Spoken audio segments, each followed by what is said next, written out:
Yep, Tim Davie's gone running to mum and dad again for help. Is he in over his head, this Tim Davie bloke? He's the boss of the BBC. Is he in over his head? Let's have a look at this article together, shall we? BBC DG Tim Davie. I'm not in this job simply to defend an institution.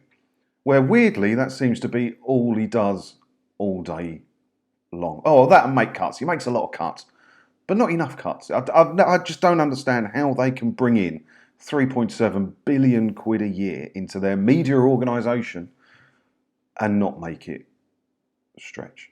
How can you not make that stretch? I know in inflation days and all that, it's getting cut thin. But ITV bring in 3.7 billion-ish from advertising, and they manage to make it stretch all right. They make some world-leading programmes. They make a lot of stuff that people talk about. What do the BBC do with it? So all he ever does is defend an institution. But let's see what he's trying to defend in this one, even though he says he's not here to do that. I'm not in this job to simply defend an institution, BBC Director General Tim Davie declared this afternoon as he attempted to get the corporation back on the front foot following a tricky few months. Tricky few years, I think you'll find. That's the problem. Anytime anything happens that is newsworthy from the BBC, the licence fee gets called into question. It does, because everybody who pays it believes they're a stakeholder in the institution. That's why it's not a good way to run a media organisation. It's just not. It's not been a couple of dodgy months for us. It has been a couple of dodgy years. You think back at the last few years of all the scandals that have come out of the BBC. His job is to defend the institution.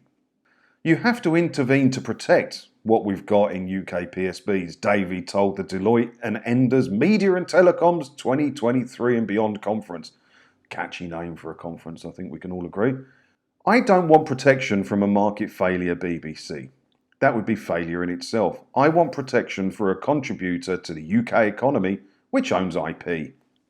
You don't want protection from a market failure BBC, but you do want to protect the licence fee, which stops the BBC competing on a level playing field with other channels in this country, including other public service broadcasters like ITV and Channel 4. You want protection from that.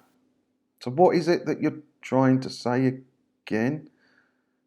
I'm not quite sure. And you own IP. How much IP, intellectual property if you don't know, does the BBC themselves own? The licence fee pay a part of the BBC. How much IP do they own? Because they don't own that much. I don't believe they own the Top Gear IP.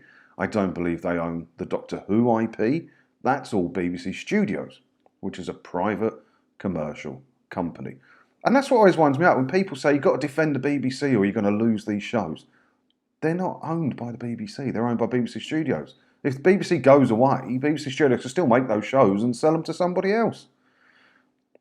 I'd be interested to know how much IP for world-leading shows the BBC, the licence fee payer part of the BBC actually own. Because the world-leading shows that are sold around the world, the IP is by BBC Studios, which is a private commercial business.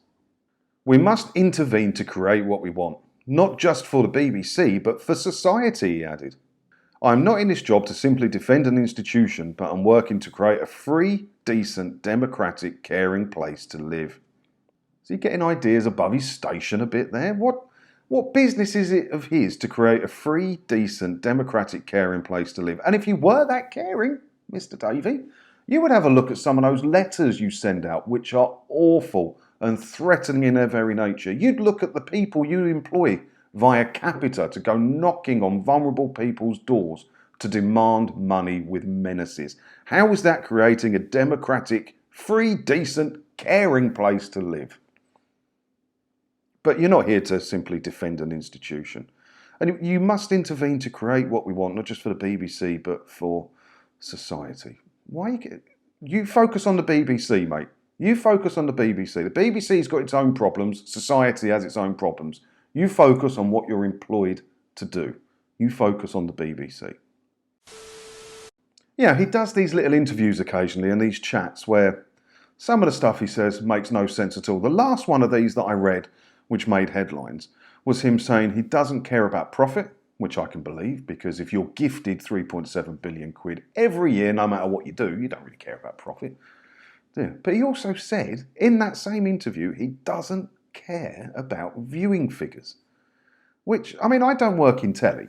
I don't know if I'd want to work in telly either. But what I would believe if you work in telly is the only thing that should matter to you are viewing figures. If people aren't watching the stuff you're creating, why are you even bothering creating it? Viewing figures should be the number one metric by which everything you do is judged. Shouldn't it? But he's not in this job to simply defend an institution.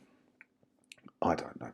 Like I said before, I've seen the man speak a few times. I like the way he speaks. He seems like an all right bloke. But is he in over his head with his job? I mean, I wouldn't want to do that job. Can you imagine having to sort out the BBC? You've got no chance, have you? Is he in over his head doing it? I don't know. You let me know what you think about this down in the comments below. And as always, thanks for watching. And don't forget to hit the subscribe button if you haven't already, because that way, hopefully I'll see you in another video again soon, won't I? Ta-da.